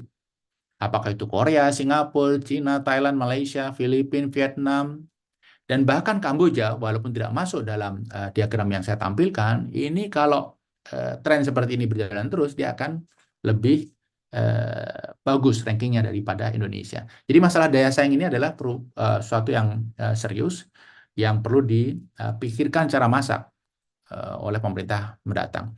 Tingkat kemiskinan, ketimpangan, tadi Pak Andi sudah menyitir, kemudian tingkat pengangguran yang tinggi. Nah, yang ingin saya highlight terkait dengan angka pengangguran ini adalah tingginya pengangguran di kalangan Gen Z. Apa artinya? Artinya kita sebenarnya gagal memanfaatkan bonus demografi. Buktinya mereka yang produktif justru tidak diserap oleh lapangan kerja. Buktinya mereka yang produktif tidak dikasih equipment pendidikan yang memadai sehingga mereka bisa masuk dalam sirkulasi aktivitas ekonomi produktif. Nah, kalau kita berbicara demografi bonus itu akan berakhir tahun 2040, sehingga kita harus bersiap, Jangan-jangan sebenarnya benefit demografi bonus bagi Indonesia itu sudah berakhir sejak beberapa tahun yang lalu. Karena kita tidak mempersiapkan generasi muda kita untuk tampil dan produktif untuk terlibat dalam economic activities. Kemudian beberapa poin yang lainnya akan menjadi beban berat ekonomi Indonesia adalah warisan program populis dan boros anggaran dari pemerintah sebelumnya. IKN misalnya, saya sepakat dengan Pak Handi dengan analisisnya. Kemudian kereta cepat yang selain mahal, mengandalkan hutang yang luar biasa tinggi, mengandalkan subsidi yang luar biasa tinggi juga. Bahkan ada rencana kereta cepat ini akan diperpanjang dari Bandung hingga Surabaya. Tentunya ini merupakan satu pemborosan yang mungkin terjadi di masa depan. Kemudian subsidi dan bansos yang berlebih. Yang ini menjadi karakteristik dari pemerintah hari ini. Nah, beban berat ekonomi Indonesia yang lain menurut saya adalah janji kampanye Presiden terpilih. Ada kuliah gratis, ada makan siang gratis, kemudian yang namanya disesuaikan. Jadi warisan program masa lalu dan janji kampanye ini rasa-rasanya harus dirasionalisasi, harus dimodifikasi, sehingga sesuai dengan kapasitas anggaran dan kemampuan fiskal kita. Kemudian tadi kita berbicara environment yang tidak friendly, kita berbicara beban yang berat. Pada saat yang bersamaan, kaki-kaki ekonomi kita itu juga sebenarnya lemah dan rapuh. Misalnya, kalau kita berbicara kaki-kaki ekonomi ini kan pemerintah ya dengan APBN-nya. Kemudian swasta dengan aktivitas bisnis yang menciptakan lapangan kerja, mengcreate pajak, memutar mesin ekonomi dan seterusnya. Dan interaksi di antara keduanya yaitu peraturan pemerintah. Nah, dari tiga aspek pilar itu kita melihat ada kelemahan yang nyata. Misalnya kebijakan tumpang tindih dan tidak pasti. Kita lihat 2 bulan terakhir ini saja, kebijakan tentang bea cukai, kebijakan tentang pajak ekspor, itu berubah-ubah dengan begitu cepat. Rasa-rasanya kebijakan itu dikeluarkan tanpa studi yang proper, sehingga penuh ketidakpastian. Tentunya hal seperti ini sangat merugikan, karena daya tarik investasi di Indonesia pasti merosot karenanya. Kemudian yang lain, institusi ekonomi dan non-ekonomi kita juga digerogoti oleh korupsi dan kemerosotan etika. Korupsi muncul secara masif pada saat yang bersamaan hampir di semua institusi, pemerintah maupun swasta, sama saja. Faktor lain yang menjadi indikasi lemahnya kaki-kaki penumpang ekonomi kita adalah biaya logistik yang mahal. Saat ini masih 23 hingga 25% GDP, salah satu yang tertinggi di kawasan. Kemudian tadi juga sudah disitir oleh Mbak Asia dan Pak Handi, di industrialisasi dini, di mana industri manufaktur hanya mewakili sekitar 18% GDP saja. Ini penurunan luar biasa dari kondisi di masa lalu, tahun 2010-an, levelnya 22%. Nah, deindustrialisasi ini dampaknya kepada penciptaan lapangan kerja, dampaknya pada penurunan pajak yang diterima oleh negara. Karena dipercaya atau tidak, diyakini atau tidak, manufacture itu adalah sumber pajak, sumber penciptaan lapangan kerja berkualitas, lapangan kerja formal. Nah, poin selanjutnya, sektor formal menyusut. Ini juga merupakan tren yang mengkhawatirkan, karena akhir-akhir ini sektor informal sangat dominan, mencapai 60,12% GDP kita. Dampaknya tentu saja pada kualitas lapangan kerja. Jadi mayoritas anak bangsa itu bekerja di sektor-sektor dengan kualitas yang rendah, tanpa proteksi dan tanpa kepastian. Belum lagi kalau kita berbicara masalah pajak. Nah, faktor terakhir yang menggambarkan lemahnya kaki-kaki penopang ekonomi kita adalah keberlanjutan dan kapasitas fiskal kita yang semakin rapuh. Tadi sudah dibahas secara sangat mendetail oleh Pak Handi. Nah, akhirnya apa langkah pemerintah baru ini sebuah usulan saja. Mencoba menggunakan analogi tadi sebagai basis, maka yang bisa dilakukan oleh pemerintah baru adalah mengurangi beban. Kemudian yang kedua, memperkuat kaki-kaki ekonomi. Kemudian yang ketiga, memperkokoh kolaborasi. Kurangi beban, rasionalisasi atau modifikasi program warisan, seperti IKN, kereta cepat, bansos berlebih, dan seterusnya. Tentunya detailnya bisa kita bahas nanti, kita perlu forum khusus untuk membahas misalnya masalah IKN. Yang kedua, rasionalisasi atau modifikasi dari realisasi janji politik Pilpres 2024 lalu. Saya rasa ketika janji itu di-buy-in oleh rakyat, memang ada komitmen dan ada semacam keharusan bagi tokoh terpilih untuk mewujudkan. Tetapi permasalahannya ketika mewujudkan janji itu kadang-kadang situasi fiskal tidak memungkinkan. Seperti tadi yang sudah disinggung oleh Mbak Esya terkait dengan makan siang gratis. Perlu dimodifikasi. Apakah size-nya, apakah timing-nya, dan lain sebagainya. Kemudian yang ketiga terkait dengan kurangi beban itu meminimalkan utang. Jadi selama ini pemerintah menganggap gampang berutang. Karena memang berhutang itu mudah. Yang dilakukan pemerintah cukup menerbitkan surat utang negara, SUN, ketika nggak laku bunganya dinaikkan. Nah tentunya ini sesuatu yang harus dihindari di masa mendatang. Karena saat ini 90% utang kita sudah bersumber pada SUN yang mahal. Perlu memperbanyak porsi hutang program berjangka panjang dan berbunga rendah. Seperti dari World Bank, dari ADB, dari Islamic Development Bank, dan lain sebagainya. Karena hutang-hutang dari lembaga seperti itu sebenarnya banyak yang jangkanya panjang dan jauh lebih murah.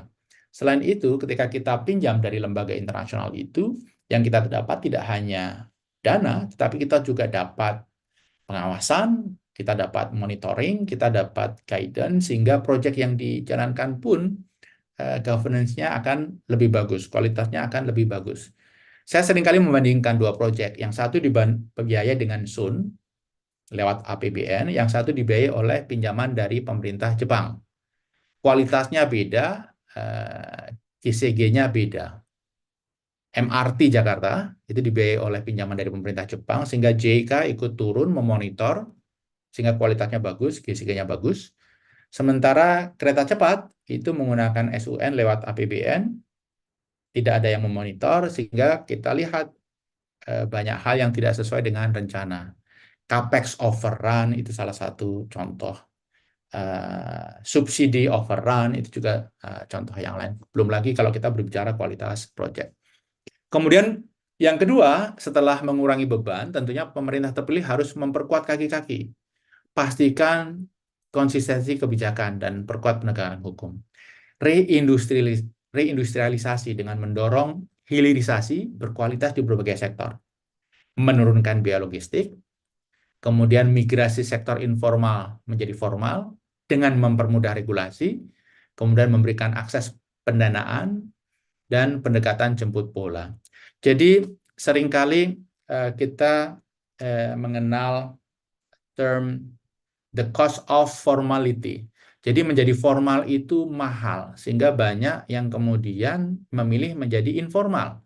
Karena menjadi formal itu harus lapor ini, harus mengurus ini, kemudian harus bayar pajak, dan lain sebagainya.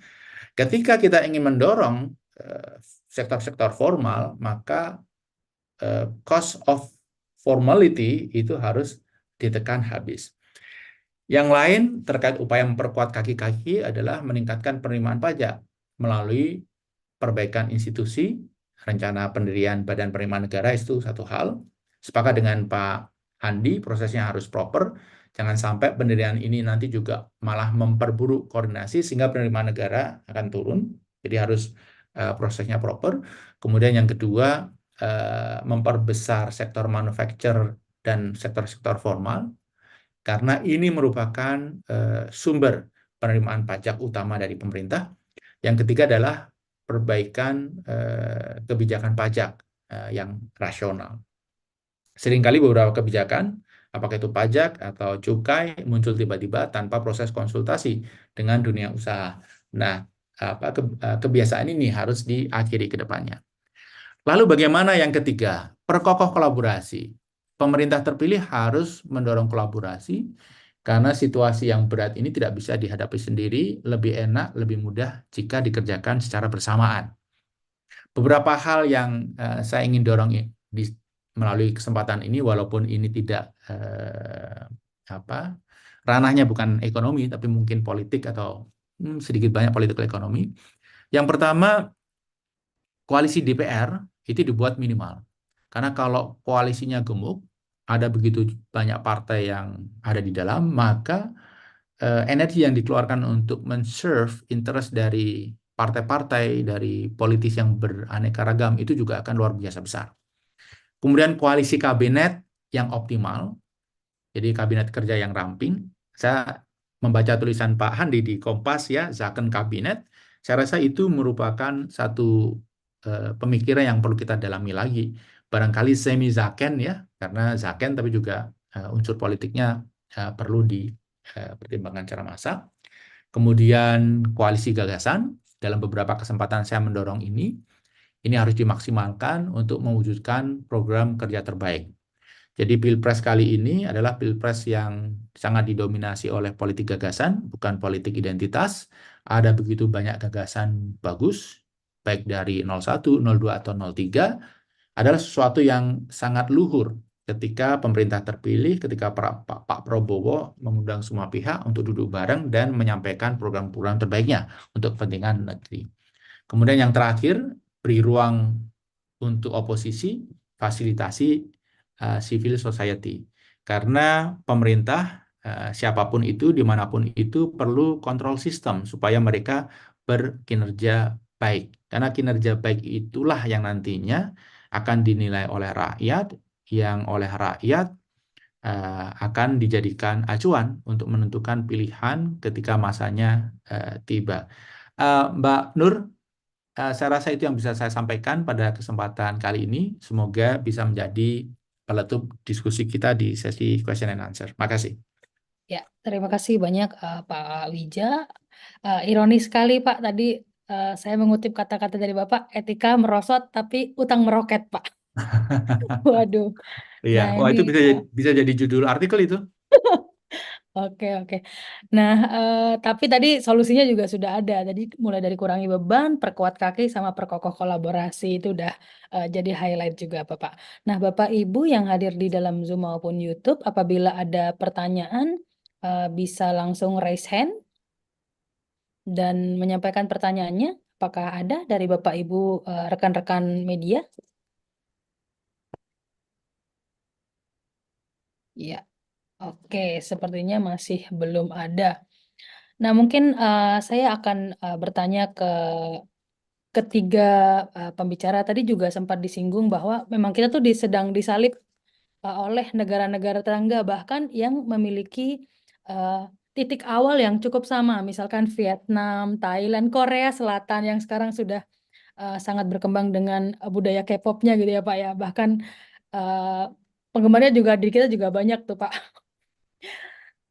Dan sangat miris sekali tadi juga ada tantangan di ketenaga kerjaan di mana banyak Gen Z yang juga masih masuk dalam pengangguran. Nah, kira-kira solusi apa Bapak dalam jangka waktu dekat dan dalam jangka waktu menengah? Ini Mbak Aisyah juga masih bergabung? Mbak Aisyah? Oh ya ada. Oke, nah mungkin kira-kira solusi apa nih untuk penguatan daya saing kita, atau mungkin bagaimana kita paling tidak, apakah kita nih masuk ke kutukan sumber daya alam, Pak, terlalu nyaman gitu dengan adanya sumber daya alam, jadi kita masih santai-santai gitu, pelan-pelan gitu, tapi ternyata kita malah udah disalip nih sama yang lain gitu. Mungkin Pak Handi dulu. Ya, baik, makasih Mbak. Jadi kalau menurut saya kata kuncinya itu adalah pembangunan sumber daya manusia ya. Tadi Pak Wija sudah mengatakan jangan-jangan bonus demografi kita itu sesungguhnya sudah selesai gitu. Ya, bukan lagi sampai tahun 2040 ya. Tetapi karena hari ini tingkat pengangguran Gen Z kita itu tertinggi gitu loh Mbak. Ya, angkanya besar sekali gitu. Itu kan menunjukkan bagaimana sesungguhnya generasi Z kita ini tidak memiliki kemampuan lah gitu ya untuk bisa bersaing dan juga masuk ke pasar tenaga kerja. Nah, jadi kuncinya adalah ini yang selalu abai ya dilakukan oleh banyak pemerintahan ya. Kalau tadi kita bandingkan dengan Korea, Jepang, bahkan Cina, mereka memulai itu ya dengan penguatan sumber daya manusia. Ya, Jepang kita bisa lihat bagaimana setelah mereka hancur Hiroshima, Nagasaki, mereka bangkit dengan restorasi Meiji-nya gitu ya, di mana fokus utamanya adalah pembangunan sumber daya manusia. Korea juga demikian ya. Mungkin tahun 60-an kita masih bisa mengatakan kita sejajar dengan Korea ya, masih sama-sama negara berkembang ya. Tetapi 20 tahun kemudian mereka menyalip kita, bahkan meninggalkan kita mungkin 20-30 tahun ke depan dibandingkan dengan kondisi kita hari ini. Nah, begitu juga dengan Cina, mereka juga memulai dengan pembangunan sumber daya manusia, ya, mengirim putra-putra terbaiknya untuk belajar ke luar negeri, dan kembali mengisi pos-pos yang memang itu sudah dialokasikan oleh pemerintah. Sebenarnya kita juga sudah melakukan hal yang sama ketika zaman dulu apa namanya Presiden Habibie ya, bahkan ketika beliau jadi wapres, setahu saya itu juga sudah melakukan hal yang sama. Tetapi problem di kita ini adalah konsistensi dan kontinuitas daripada sebuah kebijakan ya, yang itu tidak bertahan lama ya. Jadi ada semacam satu kebanggaan tersendiri ketika masing-masing pejabat itu meninggalkan legasi, bukan meneruskan apa yang sudah dilakukan penerusnya ya, tetapi malah merubah dan seolah itu merupakan kebijakan yang mereka lakukan gitu, ide dan gagasan dari mereka gitu. Nah ini kalau tidak kita mulai Mbak, menurut saya sumber daya manusia tapi silakan dirancang mulai dari jangka pendek, jangka menengah, dan jangka panjangnya itu apa. Nah implikasinya bisa kita rasakan nantinya ke daya saing, ya, competitiveness index kita, ya, persoalan moral hazard tadi Pak Wija juga sudah sampaikan, sudah angkat bagaimana problem sekali di kita, termasuk juga efisiensi kita, ya, apa namanya, di mana ini juga masih bermasalah di kita pada hari ini. Kita bisa lihatlah angka PISA kita saja ya. Itu di ASEAN saja tuh kita bisa nomor 5, nomor 6 ya. Belum lagi kemarin yang sudah dirilis oleh World Bank itu adalah Human Capital Index ya.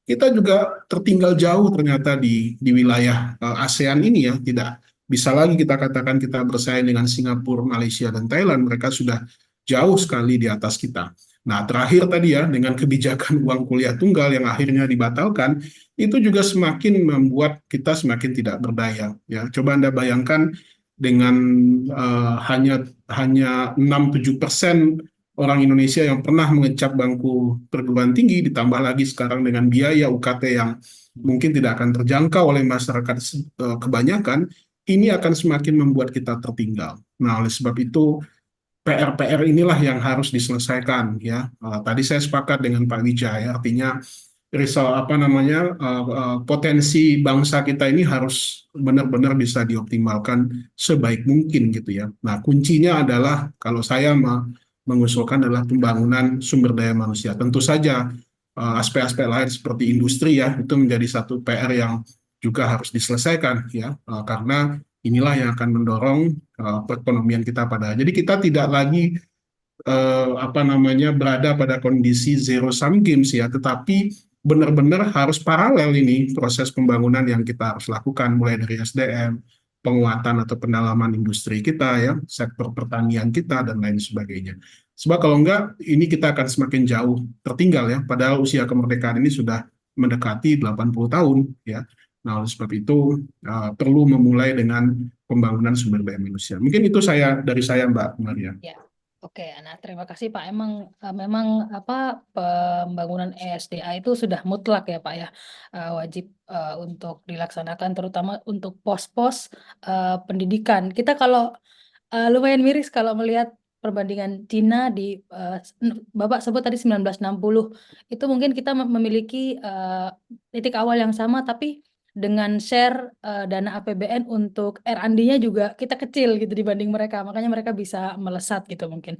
Nah, mungkin selanjutnya Pak Wija, mungkin tanggapan Bapak, silakan. Ya. Makasih Mbak Ria. Jadi Mbak Ria tadi menyebut kutukan sumber daya alam gitu ya. Saya rasa kita ada indikasi kuat mengalami itu ya.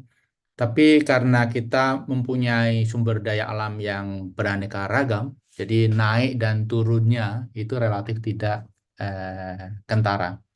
Ini akan kentara sekali kalau suatu negara sangat mengandalkan kepada satu komoditi, apakah itu contohnya minyak atau gas gitu ya, kemudian ada masalah dengan harga internasional, nah akan terdampak. Kita masih diuntungkan karena variasi dari komoditis sumber daya alam yang kita miliki dan kita produksi itu sangat beraneka ragam. Terkait masalah daya saing, eh, kita memang mau tidak mau kalau ingin maju dengan relatif cepat, kita harus mengundang investor. Investor di sektor-sektor yang kita harapkan. Investor di sektor-sektor masa depan. Teknologi, bukan investor di sektor-sektor masa lalu. Nah, investor di sektor teknologi itu apa yang mereka cari gitu ya? Kenapa mereka tidak datang ke Indonesia? Jadi tipologi investor itu ada 3, Mbak Ria. Yang pertama adalah mereka yang mencari resources, natural resources, kita sebut resources seeker. Dia invest di sumber daya alam. Negaranya korup, negaranya nggak efisien, ya datang. Karena sumber daya alamnya ada di situ. Kalau mau invest di nikel, ya datang ke Indonesia, walaupun nggak efisien, walaupun politiknya nggak stabil, karena nggak bisa invest di negara lain. Karena nikelnya ada di sini. Batu bara atau apapun itu. Yang kedua adalah investor tipe market seeker. Mereka datang invest untuk memanfaatkan pasar yang besar di satu negara. Nah, ini biasanya sangat kental untuk produk-produk consumer good. Ini mereka invest di Indonesia karena marketnya di Indonesia, dijual efisien. Mereka adalah tipe market seeker. Yang mereka butuhkan market yang besar, ya relatif stabil, sudah memadai. Tapi yang paling penting adalah market yang besar.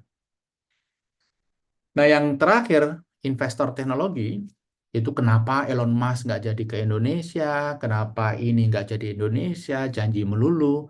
Ya, mereka nggak ke Indonesia karena kita tidak bisa memprovide apa yang mereka butuhkan. Mereka adalah tipe investor efisiensi seeker. Mereka mencari efisiensi. Ketika sesuatu itu efisien, apapun nama negaranya, apapun ideologinya, mereka akan invest. Kalau tidak efisien, walaupun kita dekati, walaupun kita ramah dengan mereka, mereka tidak akan datang. Tipe efisiensi seeker investor ini. Nah, apa yang mereka cari? Yang pertama adalah sumber daya manusia yang memadai, seperti yang disampaikan oleh Pak Andi tadi. Beberapa tahun yang lalu, saya ngobrol dengan Dirut Toyota Astra Motor, sekarang sudah mantan. Saya tanya, Pak, kenapa TAM tidak mengembangkan produk yang khas Indonesia kemudian dipasarkan ke luar negeri gitu. Mereka kenapa jarang sekali gitu. Dia mengatakan ingin sekali pihak Jepang itu mengembangkan produk mobil khas Indonesia kemudian dijual ke luar negeri, hubnya di Indonesia. Cuman untuk mengembangkan satu brand, satu produk itu diperlukan 200 sampai 300 engineer yang memadai. Bayangkan, mencari 200 sampai 300 engineer yang memadai saja nggak ada seluruh Indonesia. Jadi dari sisi sumber daya manusia memang kita punya banyak PR. Jadi yang pertama adalah sumber daya manusia. Yang kedua adalah konsistensi kebijakan. Jadi efisiensi seeker ini nggak mau invest karena nature-nya adalah jangka panjang, kemudian kebijakannya berubah-ubah. Kita juga punya PR di sini. Kemudian yang terakhir adalah infrastruktur. Tapi tidak hanya infrastruktur ya, infrastruktur yang efisien. Kita banyak membangun infrastruktur, tapi ekornya terus melejit, tetapi logistik cost to GDP rasionya tetap tinggi. Artinya, infrastruktur yang kita bangun itu bukan infrastruktur yang menjawab tantangan, tapi infrastruktur yang mungkin menjawab kemauan. Jadi menurut saya itu Mbak Ria yang bisa saya tambahkan terkait pertanyaan Mbak Ria. Makasih. Ya, terima kasih Pak. Wah, komprehensif sekali nih. Nah, terakhir Mbak Asia, gimana nih Mbak kira-kira memperkuat daya saing kita? Apalagi nih menuju sudah ada rambu-rambu kita gagal mengelola bonus demografi nih Mbak Aisyah. Gimana ke depan? Silakan. Masih mute? Hah? Oh, sebentar. Coba sekarang. Oke, ya. Iya, Oke. tadi nggak bisa unmute sendiri, Izin. harus host yang meng-unmute. Iya, baik, Mbak Ria, mungkin memang sudah tadi dijelaskan secara komprehensif oleh Pak Wija dan Pak Riza. Mungkin kalau secara sederhana teoretikal ekonomi, bahwa pertumbuhan ekonomi ya, secara jangka panjang itu pasti akan harusnya apa teknologi, capital accumulation, dan labor. Skill labor terutama, dan ini tadi sudah dijelaskan oleh Pak Riza bahwa peningkatan sumber daya manusia itu harus ya udah wajib, karena secara teoretikal itu sudah membuktikan bahwa skill labor itu ditempuh atau bagaimana caranya yaitu dari edukasi. Jadi ya yang ribut-ribut beberapa waktu belakang ini bahwa pendidikan tinggi itu pastinya penting ya untuk bagaimana kita bisa membentuk sumber daya manusia yang yang mumpuni lah, bisa mendukung pertumbuhan ekonomi jangka panjang. Walaupun memang yang dikatakan di teori bukan pendidikan tinggi tapi skill labor ya. Jadi mereka yang terampil, bagaimana mereka yang bisa menggunakan teknologi, mereka yang bisa menggunakan capital, mesin, peralatan dan lainnya yang produktif labor intinya. Jadi yang dibutuhkan produktif labor. Dan yang kedua, saya rasa sumber-sumber pertumbuhan baru kita sudah banyak ya, sudah tahu atau sudah mengerti bahwa teknologi ke depan ada sumber daya teknologi, inovasi, ekonomi digital, kemudian green economics. Nah, sumber-sumber pertumbuhan baru inilah yang harusnya kita bisa menuju ke arah sana gitu ya, bagaimana pemanfaatan ekonomi digital untuk misalnya UMKM, lalu bagaimana kita bisa mendorong tadi misalnya transisi energi ke energi-energi terbarukan yang bisa menjadi kita memiliki daya saing di situ. Itu aja Mbak Ria. Ya, baik. Terima kasih Mbak Aisyah. Tidak terasa ini sudah hampir 2 jam dengan berakhirnya komentar pamungkas dari para pembicara pada sore hari ini. Saya ucapkan terima kasih banyak. Tentu beban tantangan baik dari kondisi global maupun kondisi dalam negeri. Nah, dengan berakhirnya sesi ini, saya ucapkan terima kasih kepada semua pembicara, Pak Wija, Pak Handi, Mbak Aisyah. Semoga acara ini dapat memberikan manfaat dan menurut saya ini daging semua gitu. Nah, saya ucapkan terima kasih. Tentu PR ini bukan PR pemerintah saja, tapi PR kita bersama dari media, peran akademisi dan juga peran stakeholder lainnya. Demikian Bapak Ibu, saya Nur Komaria selaku moderator. Mohon maaf jika ada salah-salah kata. Saya tutup. Wassalamualaikum warahmatullahi wabarakatuh dan sampai jumpa di diskusi publik selanjutnya. Terima kasih. Terima kasih Pak Wija, Terima kasih. Mbak Esa, Mari Pak Terima Wija, Mbak terima Ria, kasih Mbak Pak Mbak Handi, Tawi, Aisyah, Pak Mbak Wija. Nur, Pak Andi, ya rekan-rekan Pak. semua. Izin live.